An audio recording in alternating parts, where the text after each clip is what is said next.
After the beaches of D-Day came the countryside of Normandy. It was rough because they could see us, we couldn't see them.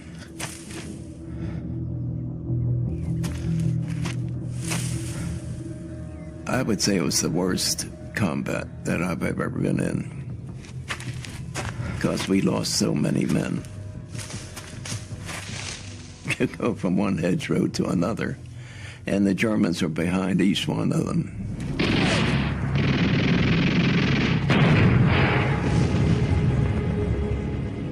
The assistant platoon leader, Lieutenant Irwin, got up to look through a hole in the hedgerow in front of him when the German gun was aimed right at it. Shot him right through the head.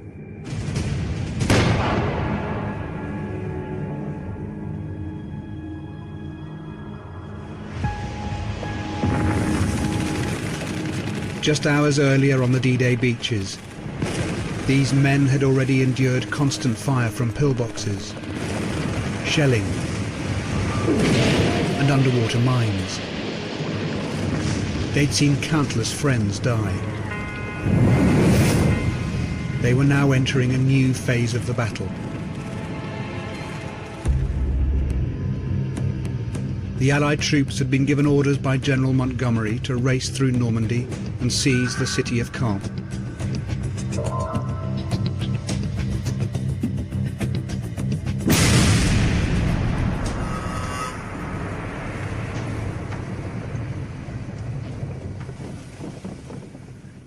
The Germans were dug in, hidden by a maze of high hedges, fields and sunken roads known locally as the bocage. To reach Caen, the Allies would have to advance through what looked like beautiful countryside.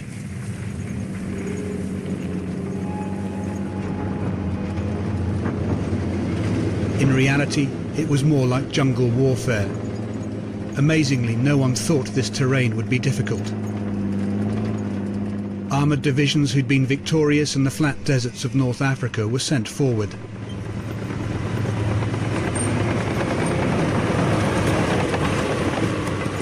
In his reconnaissance vehicle, 23-year-old Ron Titterton was part of the advance. It was the worst country in the world to fight in. We was used to open warfare in the desert. And to leave the desert to come to fight in country like the bocage was, you know, to us it was suicidal.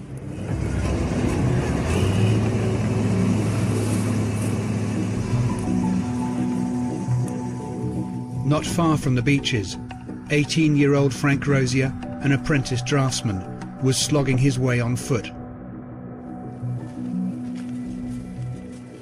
We got further inland, and suddenly over the top of us,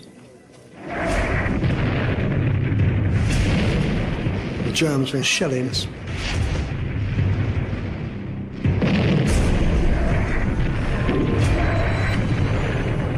I hit the deck, and the bloke walking near me must have taken a direct hit because his hands landed in front of me. As I hit the deck, a hand landed with me. The whole arm like that landed with me. And I screamed my head off. But that explains, because the shell burst, the explosion goes up. So the safest place is to lay on the ground.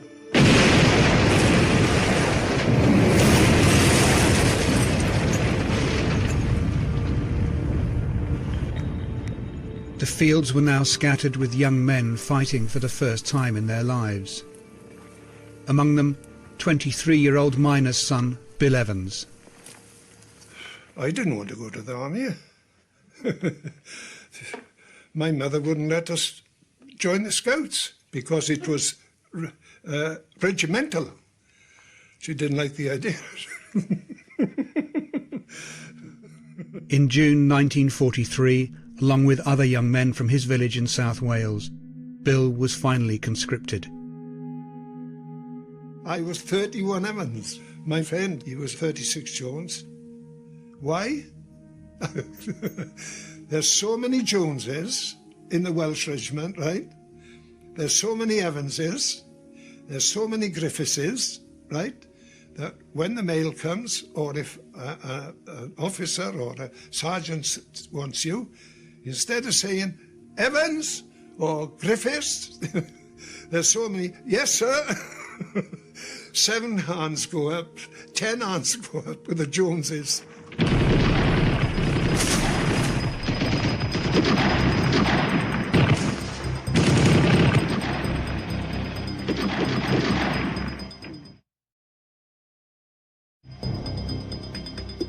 "97-year-old Bill Doyle was then a newly married 29-year-old platoon sergeant. Not far from Omaha Beach, Bill was now bogged down in the bocage under heavy fire. We had to take those hedgerows, and the Germans were firing across that field.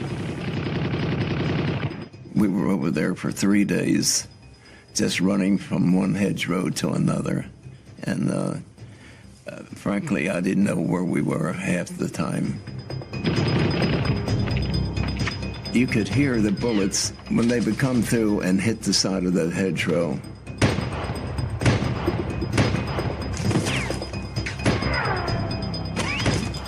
And then the Germans hit those grenades over top.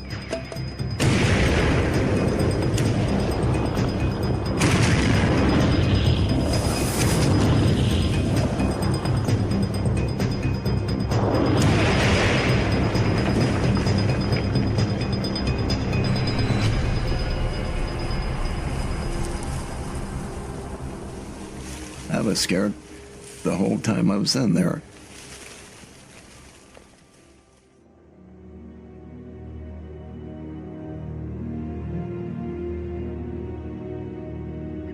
There's 3 companies over there, almost 600 men. 110 of us came back from that mission.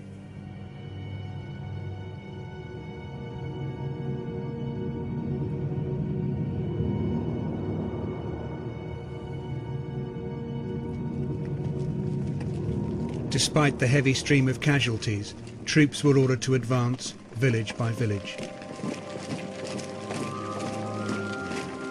Bill Evans and the South Wales borderers were sent through an area of woodland. We were going up the road and there was an 88mm firing straight down the lowest trajectory.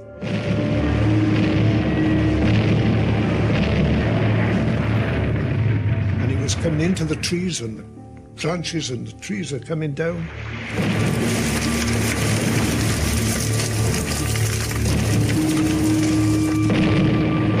You didn't have no time to dive. And then 36 Jones over the other side of the road. And, oh, and he's screaming his head off. And they were still firing in the trees above me.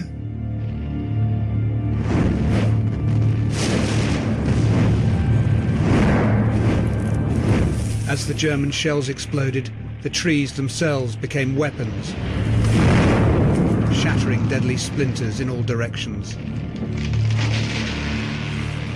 Jones was screaming, and he got this tree shrapnel in the face. All I could see was his cheekbone here, and this blood was pumping out. Oh, good God. And I got my field dress in, and I wound it round his face about 3 times when this officer yelled out, you know, "Evans, leave him for the stretcher bearers, come on, come on." It was, get forward, never mind about this. Leave him for the stretcher bearers, come on.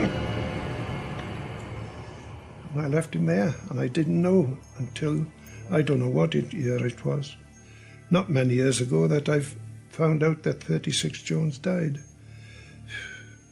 Bled to death. Bill and 36 Jones left the same Welsh village for France. Frederick James Jones died in the fields of Normandy, aged just 19. I went all sick. And feeling guilty, I suppose, that I wasn't clever enough to what I did was no help to him, you know. Not so much blaming myself, but a sort of feeling that I wished I could have done more for him, you know.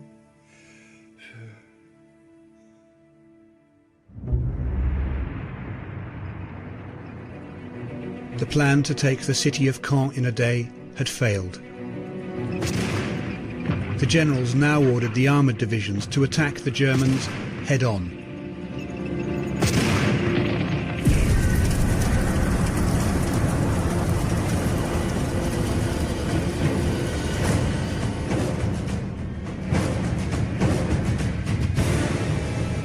"19-year-old Harold Curry left school in Liverpool to join his heroes, the Desert Rats. And now he was in one of their tanks, charging across the Normandy countryside. There's a wonderful feeling. At that age, you see, it's all exciting. It's not, I didn't feel a sense of fear.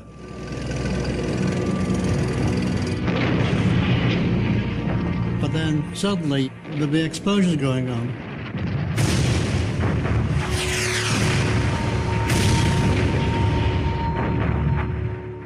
It was devastating because you go forward in your tank in line with other tanks, then you might find a tank on your right being blown up, another one on your left being blown up, and that's of sheer luck whether you're going to the next one or not.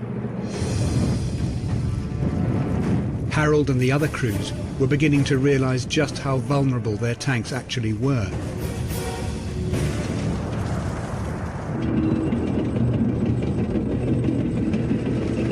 When up against one of Germany's most destructive weapons, the Tiger tank.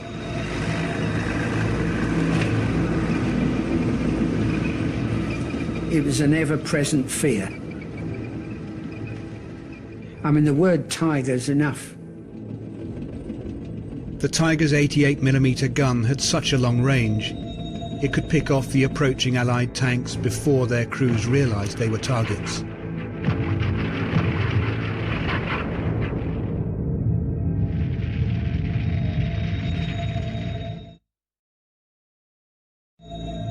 Former bus company clerk 20-year-old Peter Davies was part of the force attacking the Germans head-on in his Sherman tank.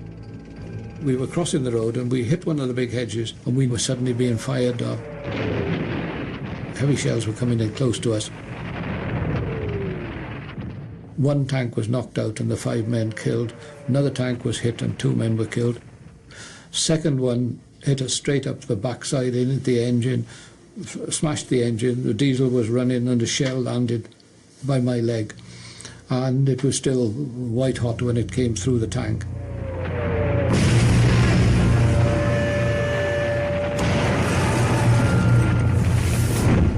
The German shells could easily cut through a Sherman tank, igniting everything inside.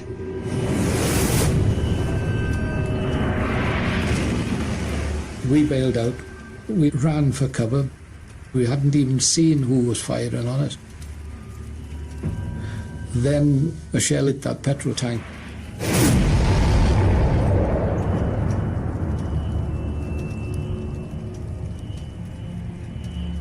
We were knocked out in a matter of about 10 minutes before we'd got into any battle. I lost my first tank. Across the Normandy countryside, the Tiger was leaving a trail of burning Allied tanks.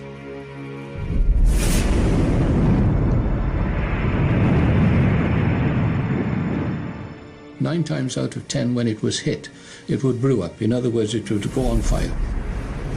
That is horrendous. Many tankmen were trapped inside alive. And very often when you pull out, of action at night, you can see the rest of your tanks that are left behind glowing bright red or sometimes even white. That's part of the horror of war.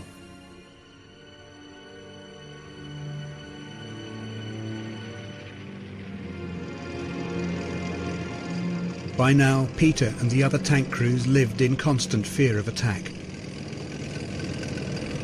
They were often sealed inside their 6-foot square living space, which became dining room, kitchen and toilet for the 5 men inside.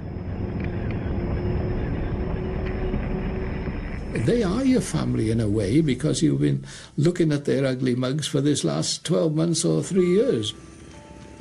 You know the fears, the worries, the problems that they have. You live together, eat together, sleep together, die together if necessary.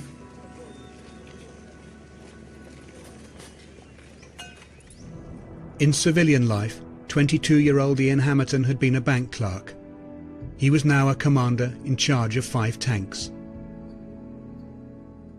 Apart from the nagging fear, there was always hope that you weren't going to be a target. So at night, we found it wise to dig a hole about a foot or so deep, put the tank tarpaulin over it, run the tank over the top of it, and then put our blankets down there. So everybody was hunkered down underneath the tanks to get some protection. We could even listen to the BBC Home Service.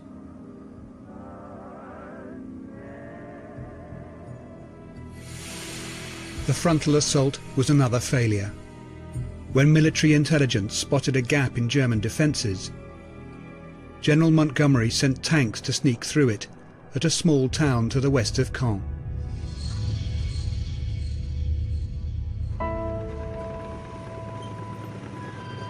On the morning of the 13th of June, tanks rolled into the picturesque town of Villers-Bocage. Among them, the schoolboy who dreamt of being a tank commander, Harold Curry in his Cromwell tank. We came in, beautiful day. People came out of the streets with flowers and cider and Calvados. And we thought, this is great, no sign of any Germans. And we thought, this is going to be a wonderful day for us.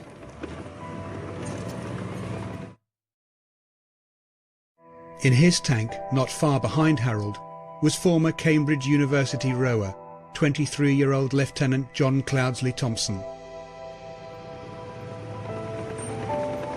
I was rather busy looking at the map, trying to work out what was happening. And then, very suddenly, the tank in front of me burst into flames. I couldn't see anything. There was a lot of smoke, and 88mm shot went so close to my ear that although I was wearing headphones, I was deaf for 24 hours afterwards. Harold and John hadn't realised they'd been spotted by the elite 101st Heavy Panzer Division, who'd been unloading their Tiger tanks at the railway station nearby. Their commander was this man, the feared Michael Wittmann, personally honoured by Hitler with the country's highest medal, the Knight's Cross with oak leaves. He was famously credited with 137 tank kills. They did not expect us to be there. Neither did we expect them to be coming into Villers-Bocage. And we were surrounded by a whole division, and we just had one regiment. Impossible odds. Tanks usually fight each other at a distance. But in Villers-Bocage, we found ourselves engaging with German tanks, firing through buildings. That was pretty horrifying.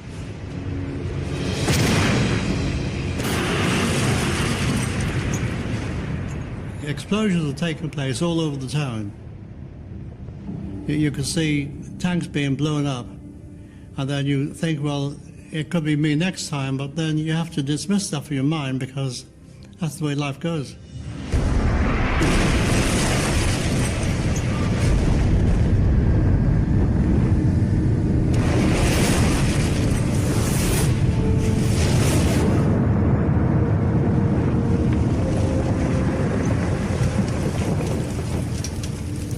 And then through the smoke in front, I suddenly saw this huge tank coming along.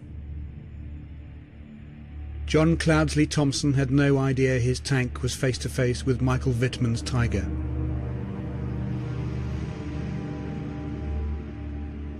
So I gave the orders to the gunner to fire, to try and shoot the Tiger up.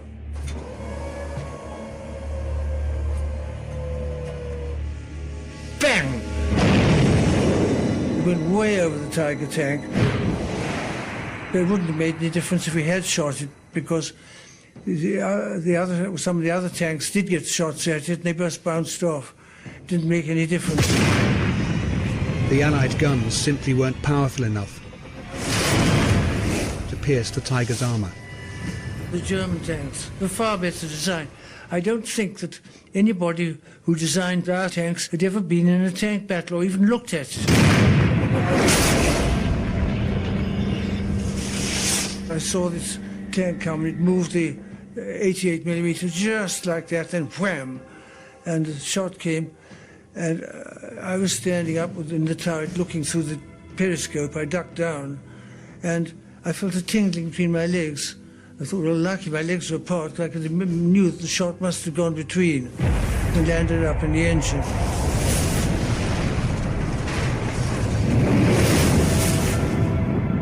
All I could see was the massive flame from the engine. So I said, bail out. Crew bailed out. My crew said, John, get down. So I got down behind the gooseberry bush, but it wasn't the place you could stop. You know, there was shooting going on all over the place.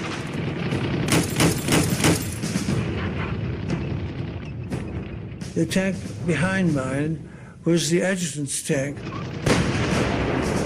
The Tiger was firing back and shot him up with one shot and then went on into the town.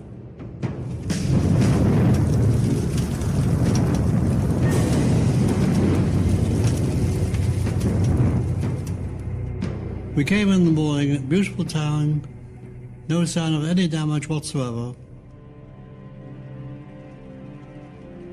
And when we left, there were tanks all over the town, buildings destroyed, bodies lined up in the square.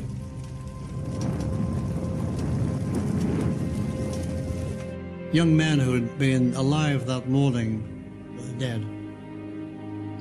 You just have to live with it.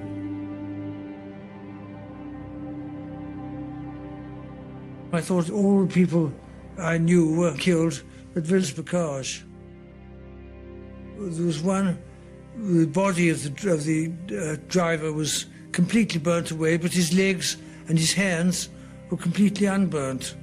So it looked so odd to see his legs and his hands perfectly normal. It's the only time in my life I've been really frightened. I think I was an adult. I was adult by the end of it, but in the beginning I wasn't.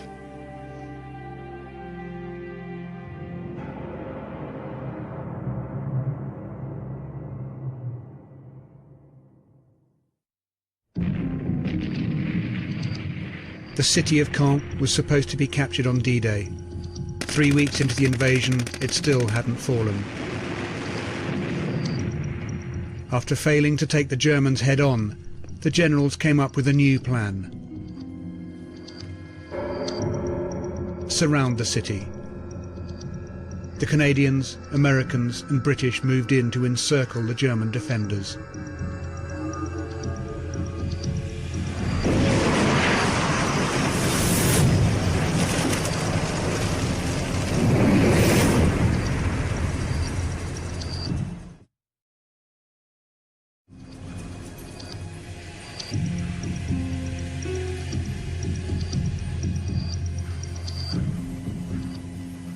we've got to advance where they're defending.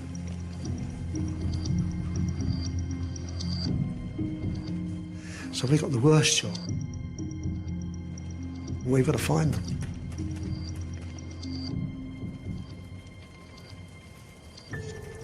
The fighting moved from the hedgerows into the streets. Kitchens and living rooms of ordinary people's homes became the battleground. Instead of fighting across fields, for Frank Rosier, the enemy was now behind every door. It was pretty scary. And the only way you were only going to find out where Jerry was to get him to shoot at you. And hope to God you found out where he was shooting from.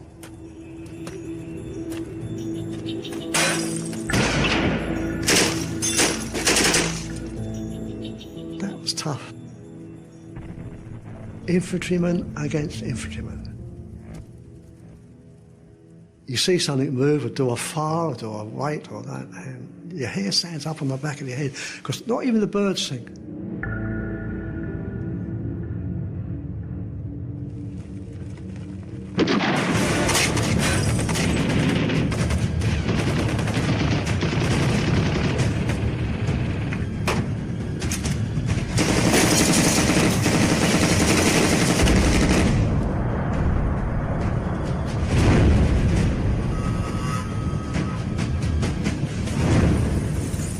He had a habit of getting some French children around him, and you burst in the room, you see the kids, and you stop seeing the kids there.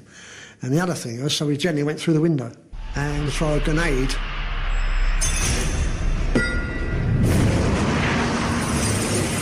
The small pineapple-shaped hand grenades used to clear out enemy trenches and bunkers were designed to be lethal inside confined spaces.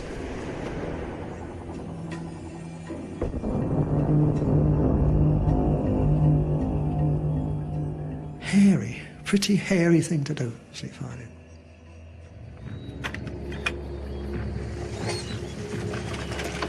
Out in the fields, artillery units improvised with their anti-aircraft Bofors gun. They angled it down so they could fire it like a machine gun. A 17-year-old schoolboy who lied about his age to join up, Bombardier Bruce Melanson was now part of a Bofors gun crew. The Germans had a good way of trying to hide their troops, camouflaging with haystacks. The houses, like behind them would be houses, and haystacks would be planted all in front of them. And therefore, who the hell is going to fire at a haystack? What for? You don't want to kill the hay. The Bofors then came in mighty handy, because we would fire at those haystacks, which was really headed going right through the haystack into the house.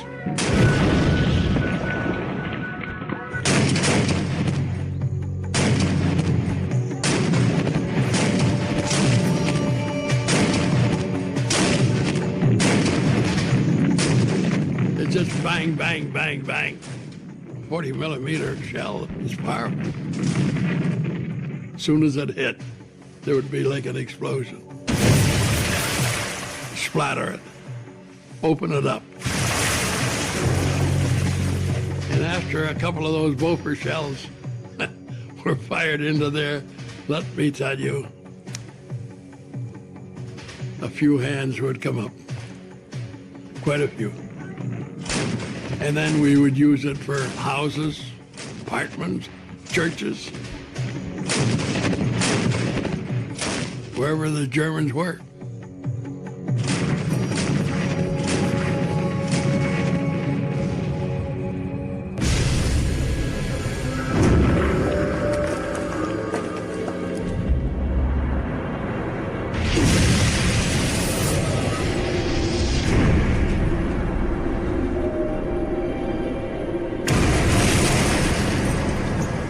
Wowie.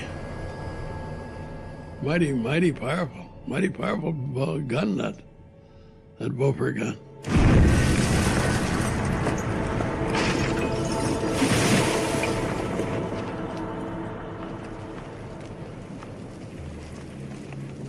Not far from Bruce, the Canadians had overrun a German unit on the outskirts of Caen. 20-year-old rifleman Alex Adair, a farmhand from Ontario, was guarding the prisoners. Our commanding officer, Jock Sprague, he went around the company and he said, "The Queen Zone do not shoot prisoners." Well, we said, "What the hell is he talking about? We're not into shooting prisoners." Alex was shocked to discover who he'd been fighting. They were the elite 12th SS Panzer Division, fanatical Hitler youth with a reputation for killing prisoners. Jock Sprague already knew that they were shooting prisoners. He already knew that they'd killed some guys from D Company. The SS had taken them prisoner and then shot them. I'm still mad about it. I still feel that they didn't fight fair. Many of the SS were just schoolboys, some as young as 13. Instead of tobacco in their pockets, they found the boys had been issued with sweets. Our fire officers, if they had gone around and said, "We don't take prisoners anymore, we shoot them all," I would have felt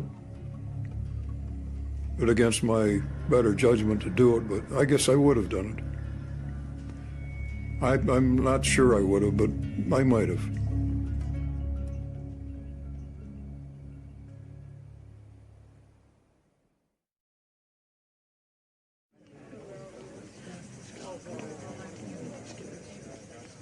The ground troops were still no nearer to capturing Caen.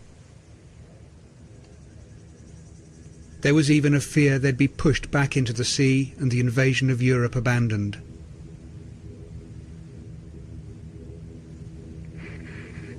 Then, 6 weeks after D-Day, Allied commanders took a momentous decision.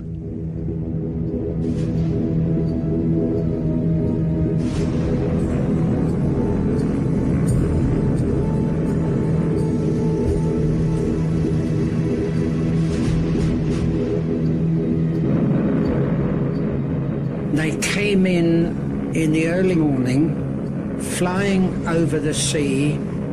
It was the most impressive sight, because they were all coming in exactly the same direction towards us. When our planes came over to bomb, they weren't very high, and we stood up and cheered. There were so many bombers that it was like a conveyor belt. The bigger bombers were 12 bombers wide in their formation. And as far as you could see from here directly overhead, for as far as I could see with my binoculars, just bombers.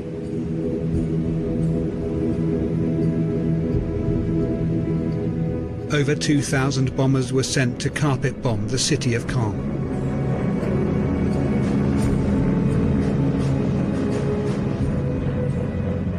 I heard this sound, I looked up, and here comes our bombers. I thought, oh boy, give it to them. So I just took my helmet off and waved and I yelled, "Give it to them, boys!" And the next thing I knew, the bombs, doors opened and these things are shrieking down. I headed for a little hole in the ground.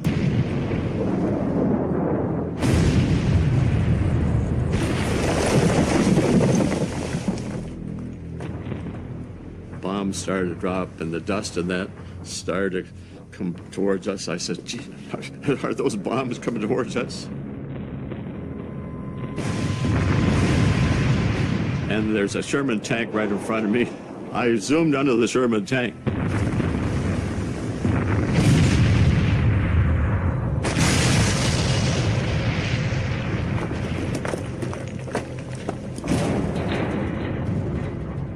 God almighty. Saw the bombers coming over and feel the whole ground shake. Fire and terrible noise. Massive firepower.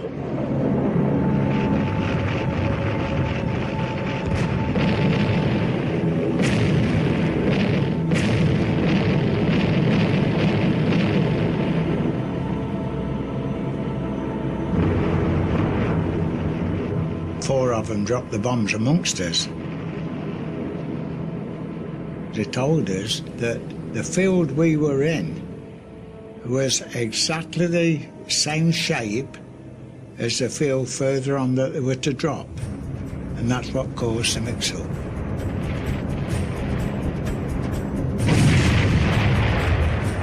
I was so frightened. My hands went into the ground and here was a potato field. And I don't know how many peck of potatoes I ate, but by God, I was eating potatoes. I was so frightened, you know. I was really scared. On the ground, nowhere was safe. Surviving the bombing, just a matter of luck.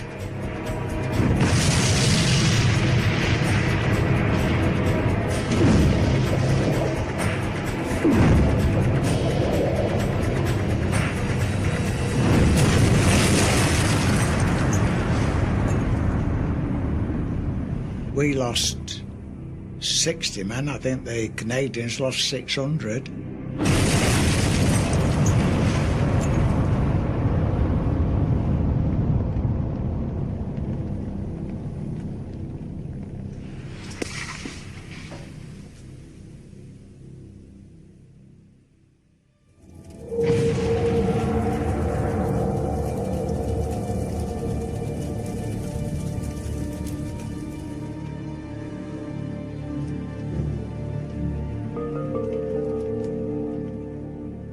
One of the most intensive bombing campaigns in history was over.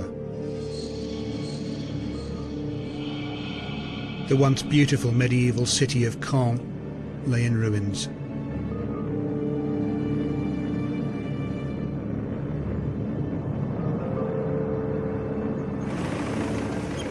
In their final desperate attempt to take Caen, Allied generals had flattened it. They blew the place to all the rat shit, pardon the expression. We got a front row seat to watch them bomb the city all to hell, and then they couldn't get the armor through the streets.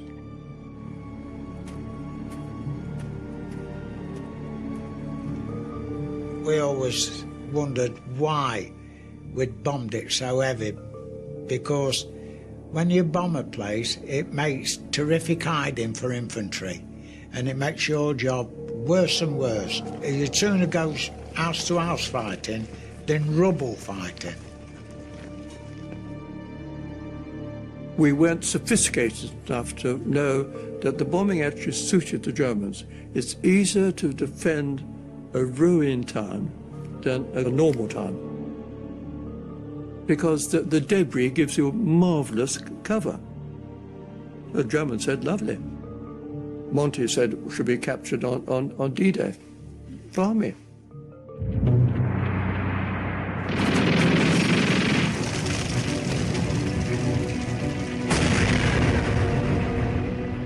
Advancing with his Bofors gun, Bruce Melanson clearly remembers the Germans' last-ditch attempt to keep them out.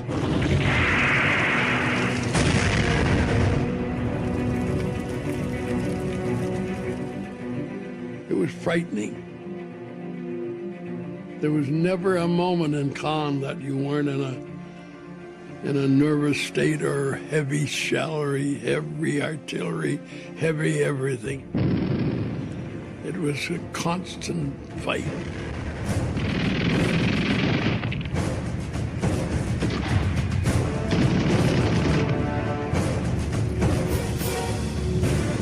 It was such a battle and so many killed.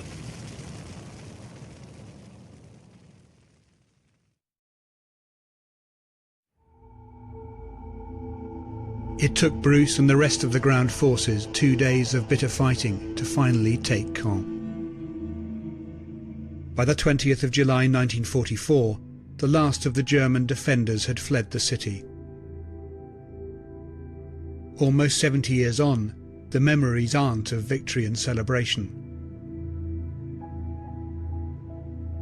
It was sad, to say the least. You knew there were people there. They killed more French people than they did Germans. To my way of thinking, it was totally unnecessary.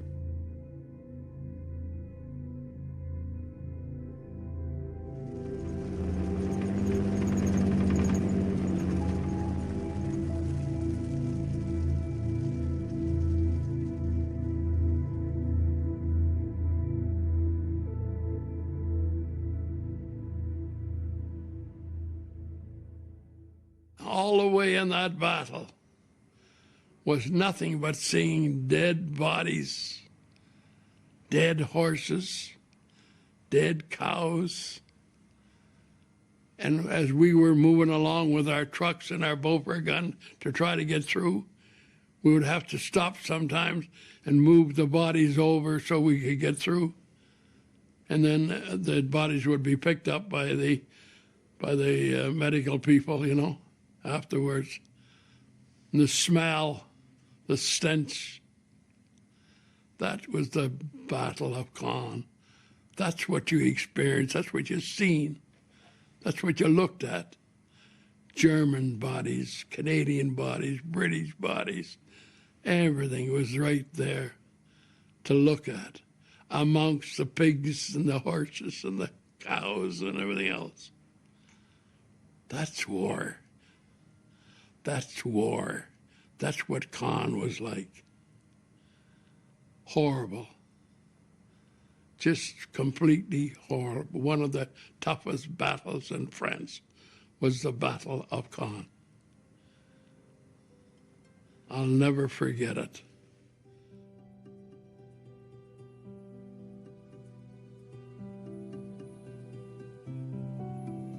After all they'd gone through, the men had finally captured the general's prize.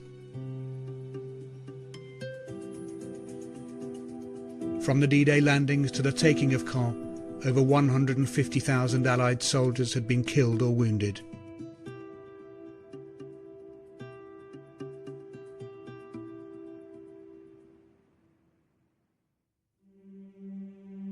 Having survived the Battle of Villers-Bocage, John Cloudsley Thompson carried on in a new tank until he was sent home due to injury.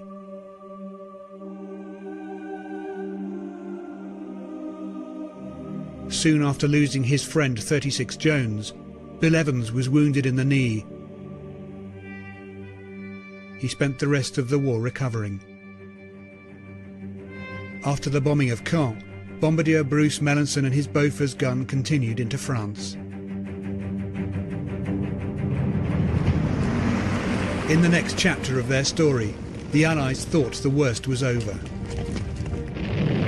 None of them expected the German army would regroup, determined to push them out of Normandy at all costs.